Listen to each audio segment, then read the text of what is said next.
মন্তেশ্বর ব্লকে কংগ্রেসের ডেপুটেশন। আজ 9 ডিসেম্বর বুধবার বিভিন্ন দাবি দেওয়া নিয়ে মন্তেশ্বর ব্লকে মন্তেশ্বর সহকারী বিডিও সমীর কুমার হালদারের কাছে মিছিল করে ডেপুটেশন জমা দিলেন মন্তেশ্বর ব্লক জাতীয় কংগ্রেস নেতৃত্ব।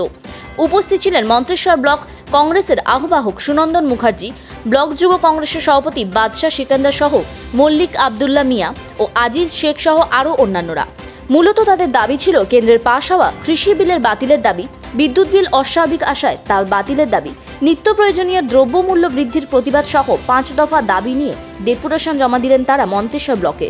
আমাদের ডেপুটেশনের দাবি হচ্ছে প্রদেশ কংগ্রেসের নির্দেশ অনুযায়ী আজ মন্তেশ্বর ব্লক নয়, সারা পশ্চিমবাংলার প্রত্যেকটি ব্লকে কংগ্রেস এই যে অরাজকতা চলছে কৃষির ওপরে, এই তার প্রতিবাদের জন্যে এবং আজ বাজার দর আকাশ ছোঁয়া হয়ে গেছে, সেই বাজার দরের পরিপ্রেক্ষিতে অন্য দিক থেকে কিষাণ মান্ডিতে আমরা যে ধান বিক্রি করতে পারছি না, ব্যক্তিবিশেষ ধরে ধরে কিষাণ মান্ডি তাদেরকে স্লিপ দেয়া হচ্ছে।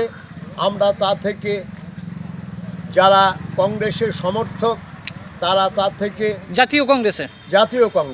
জাতীয় কংগ্রেসের সমর্থক যারা তারা তা থেকে বঞ্চিত।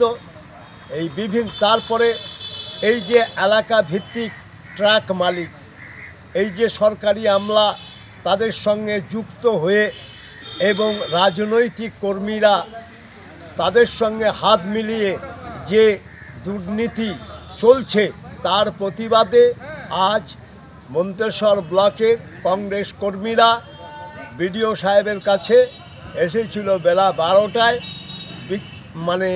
ডেপুটেশন দেওয়ার জন্য। কে ডেপুটেশন নিলেন? আপনাদের ডেপুটেশন জয়েন্ট বিডিও সাহেব নিলেন। বিডিও সাহেব কথা দিয়েছিলেন তিনি ক্যাম্পে গেছেন, নাই জয়েন্ট বিডিও সাহেবকে দায়িত্ব দিয়েছেন, উনি নিলেন।